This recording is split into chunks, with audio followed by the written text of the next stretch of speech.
धाकड़ खबर, बेखौफजुमा बेबाक अंदाज।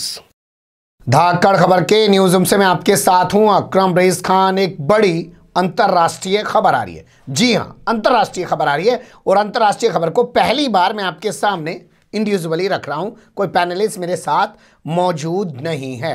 खबर है कि इजराइल के पीएम बेंजामिन नेतन्याहू ने सऊदी अरब पहुंचकर मोहम्मद बिन सलमान से मुलाकात की है। इसके बाद दो तरीके की चीजें उभरकर सामने आ रही हैं।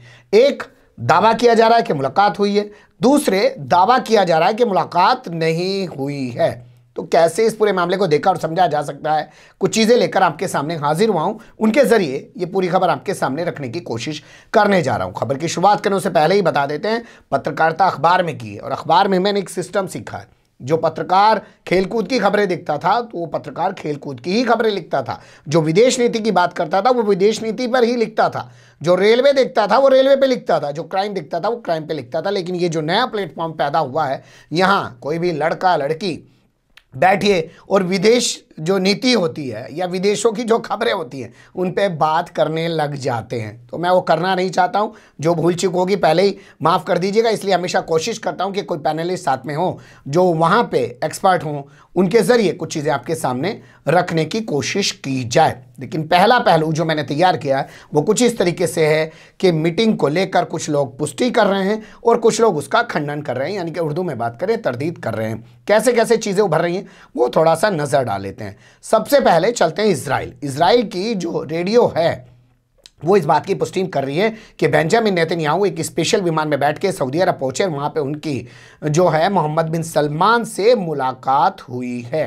ये वो दावा कर रहे हैं। इसी तरीके का दावा जो है रॉयटर्स, बड़ी न्यूज एजेंसी है पूरी दुनिया की, वो भी कर रही है और वो बाकायदा मुसाद के जो चीफ हैं जिनका नाम है योसी कोहेन, उनके हवाले से इस बात की पुष्टि कर रही है कि पीएम जो बेंजामिन नेतन्याहू हैं उन्होंने सऊदी अरब की धरती पे जाके, यानी कि एक यहूदी मुल्क के शासक ने, प्रधानमंत्री ने, एक मुसलमानों के जो सबसे पवित्र देश माना जाता है सऊदी अरब, उसकी सरजमी पे अपने पैर रखे और वहाँ पे मुलाकात की है। ये पुष्टि रॉयटर्स कर रही है। इसके अलावा इस मामले को लेकर जब आगे आप चलेंगे तो वॉल स्ट्रीट जर्नल आपके सामने आ जाता है। वॉल स्ट्रीट जर्नल कहता है साहब मुलाकात 2 की नहीं हुई है, मुलाकात 3 की हुई है। असल में मुलाकात में अमेरिका के विदेश मंत्री माइक पोम्पियो भी मौजूद रहे। लेकिन माइक पोम्पियो ये कह रहे हैं कि हम जो सुलह कराने की कोशिश कर रहे थे सऊदी अरब के बीच और इजराइल के बीच, वो बातचीत आगे नहीं बढ़ पाई है। ये तमाम चीज़ें लिख रहा है। इसके अलावा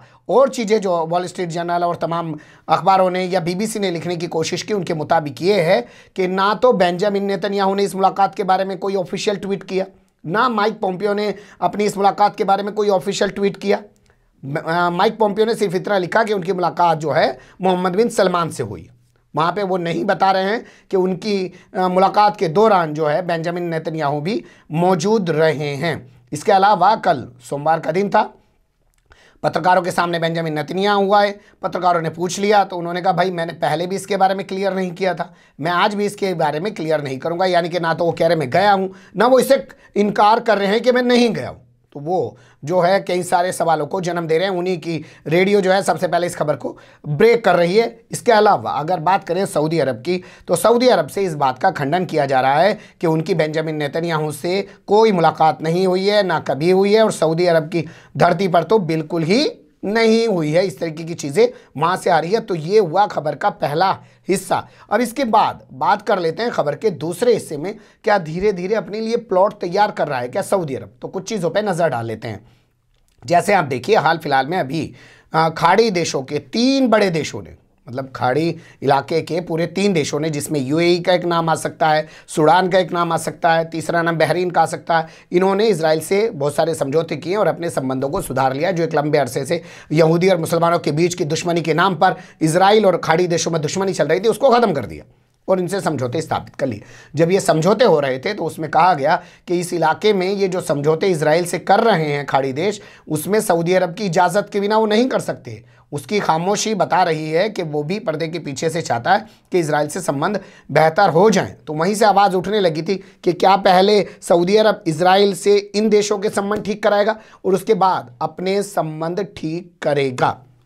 ये एक चीज़ उभर के इस मामले के बाद से आ रही थी। लेकिन ये सिलसिला उससे पहले भी अगर आप जाएंगे तो आपको याद होगा कि सऊदी अरब ने इजराइल के जो एरोप्लेन होते हैं, हवाई जहाज़ होते हैं, उनके लिए अपना हवाई मार्ग खोल दिया था। उस दौरान भी ये सवाल उठे थे कि ये लोग जो हैं धीरे धीरे करीब जा रहे हैं। यहाँ एक दावा और किया जा रहा है, उस पर भी थोड़ा गौर कर लीजिए कि जो ये मुलाकात की चर्चा हुई है अभी, वो मुलाकात की चर्चा असल में पहले भी कई बार हो चुकी है और ये पहले भी कई बार गुप्त तौर पर मीटिंग कर चुके हैं, ये भी दावा किया जा रहा है। और उसी गुप्त मीटिंगों के दौरान ये तय हुआ था कि हमारी हवाई यात्रा खोल दीजिए और कई जो है अरब देशों से हमारे संबंध स्थापित करा दीजिए।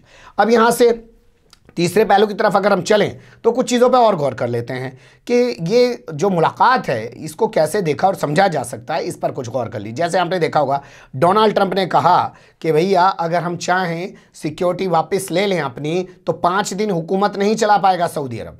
ध्यान दीजिएगा इस बात पे। और जब से जो बाइडन आए हैं उन्होंने साफ कर दिया है कि वो मोहम्मद बिन सलमान को भी सज़ा देंगे, वो सऊदी अरब को भी सज़ा देंगे। अब डोनाल्ड ट्रंप जा चुके हैं, ऐसे जो आदमी हैं बोलने वाले, वो जा चुके हैं। बहुत सारी बातें उन्होंने हल्केपन में जाहिर कर दी, जो अमेरिका की सच्चाई है वो जा चुके हैं। जो बाइडन कह रहे हैं कि हम जो है मोहम्मद बिन सलमान को भी सज़ा देंगे, उसकी करनी की, और सऊदी अरब को भी सज़ा देंगे। यानी कि अरब जो है वो ताल्लुक़ जो उसके अमेरिका से पहले से चले आ रहे थे वो नहीं रह सकते। तो ऐसे में जो है संबंध कौन बेहतर स्थापित करा सकता है? इजराइल, क्योंकि अमेरिका में कोई भी राष्ट्रपति हो, इजराइल की जो उपस्थिति है वो कभी कम नहीं होती है। यहूदियों की वहाँ पे एक मजबूत पकड़ हमेशा रहती है। तो क्या ये प्लेटफॉर्म बनाने की कोशिश की गई है? दूसरी चीज़ और गौर करिए कि इधर बताया जा रहा है कि मीटिंग हो रही थी और उधर होराम पे हमला हो गया, जो सबसे बड़ी इनकी पेट्रोल उत्पादक कंपनी है उस पर हमला हो गया। तो वो हमला जो है हुआ है या करवाया गया है? क्या उसमें इजराइल की भूमिका हो सकती है, ताकि इजराइल के देखो आप पता नहीं किन लोगों से सिक्योरिटी करवा रहे हो अपनी, और आपकी सिक्योरिटी वो कर ही नहीं सकते हैं, सिक्योरिटी हमारे हाथ में दीजिए, हम आपको फुल प्रूफ सिक्योरिटी करके देंगे।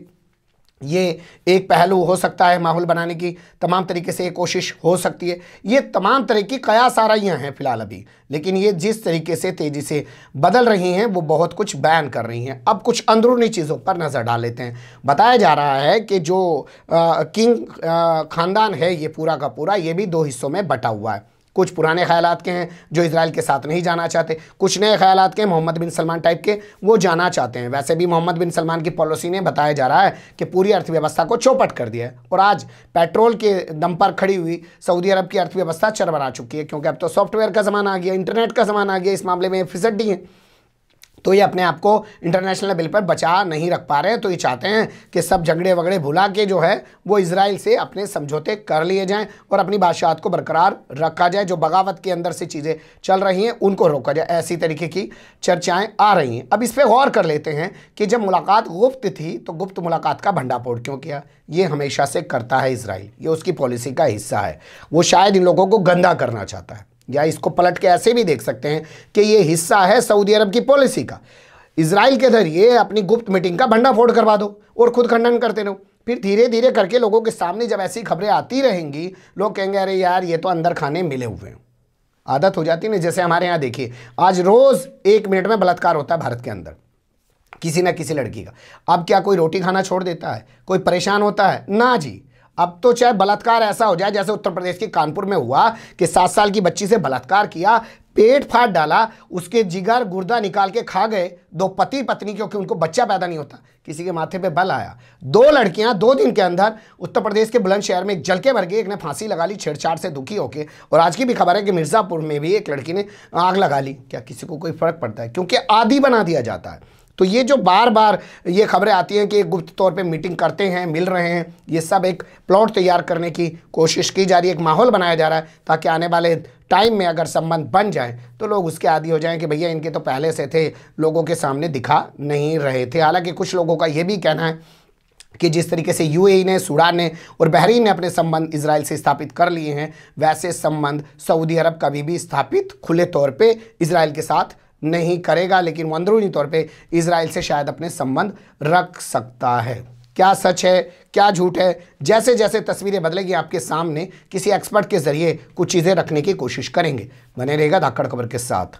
फिलहाल कमेंट्स के रूप में आप लोग अपनी राय दे सकते हैं, खबर को लाइक कर सकते हैं, चैनल को सब्सक्राइब कर सकते हैं, और ज़्यादा से ज़्यादा हमारी खबरों को शेयर कर सकते हैं। फिर ऐसे ही किसी सुलगते हुए या उलझते मुद्दे लेकर मैं आपके सामने हूँगा हाजिर। फिलहाल अभी मुझे दें इजाज़त।